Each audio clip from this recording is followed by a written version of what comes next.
Now, I want to talk to you about the price of gas and the price of everything that is going up. And not all of it is because people won't go to work. Some of it is. If we include all food and energy costs into our CPI, which we don't because the government says, oh, those numbers are too volatile. Oh, they just go up and down. And we don't want to include those in the consumer product index. Consumer price index. Because they'll go up. If you include them like we used to, we'd be closer to 20% annualized rate of inflation. 20%. John Williams at Shadow Stats pegged the 1980s era CPI at 12% in April, compared to the 4% that the government tells us it is. But even he noted that his inflation index doesn't include all food costs. For instance, dining out. Now, I'm not dining out all the time, but I'm using Uber Eats more than I ever have before. If gasoline moves up to $5 a gallon, even his index will be higher, closer to 18%. We also have another problem.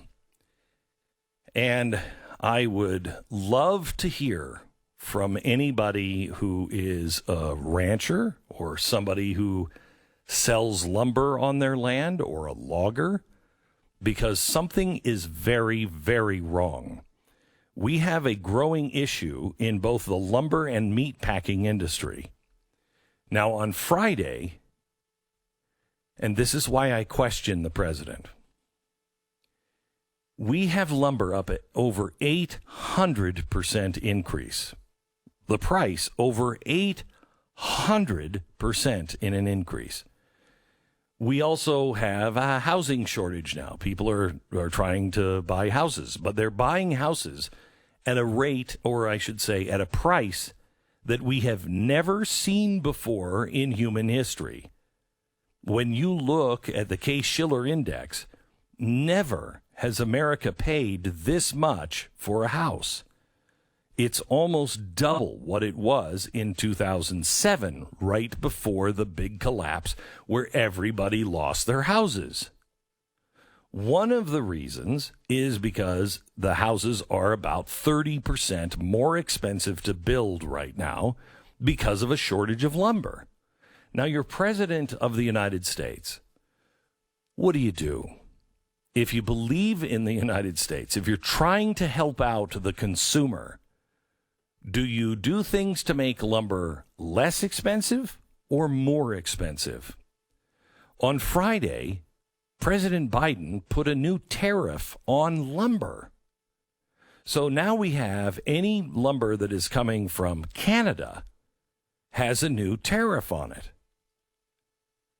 Well, that's not helpful. That will make the price of lumber even more expensive. Now, there are four companies that run the lumber mills. There are also four companies that are the largest meat packers.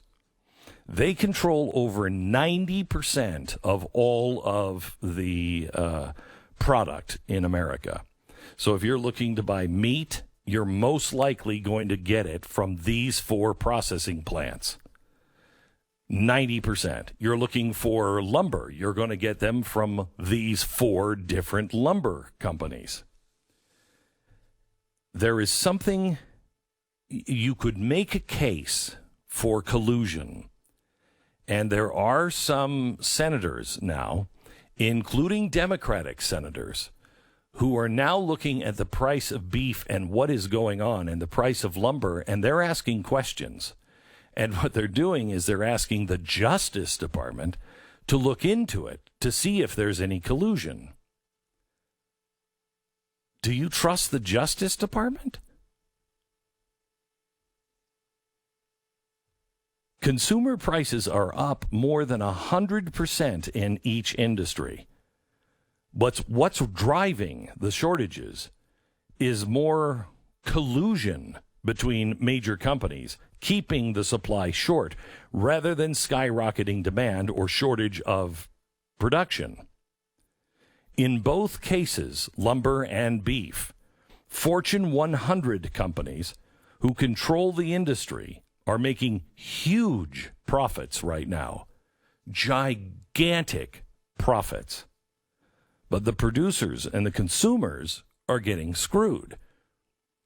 The guy with a chainsaw out in the forest, he's not making more money.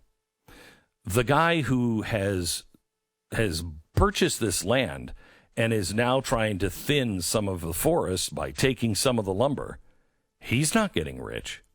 If you have a herd of cattle and you are trying to sell them at market, you've just paid the highest price you may have paid in a very long time for grain. You have to raise the price of your cow because it cost you so much money. If you're lucky, you're making about 8 cents a pound. That's barely enough to keep the lights on. If you're lucky, as of Friday, you weren't making anything. You were lucky to break even. Most are losing money. So we have plenty of beef. We have plenty of cattle. Where's the breakdown? So it is not the fault of the truckers. It is not the fault of the producers. We know now that the producers are paying more for grain. They are the cheapest logs we've had in a very long time.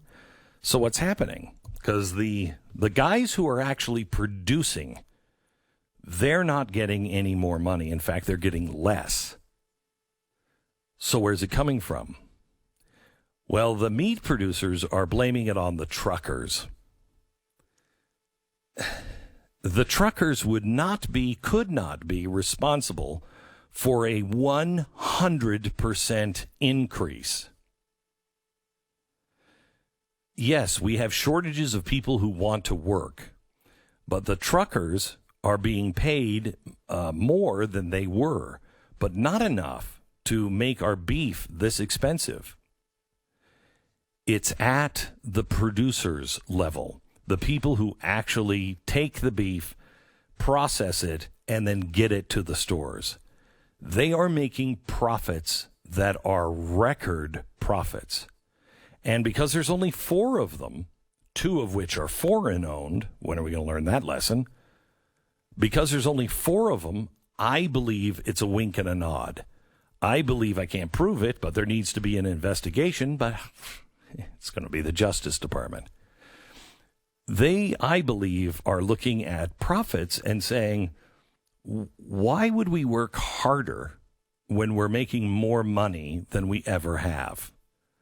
We're putting out less product and we're making more money.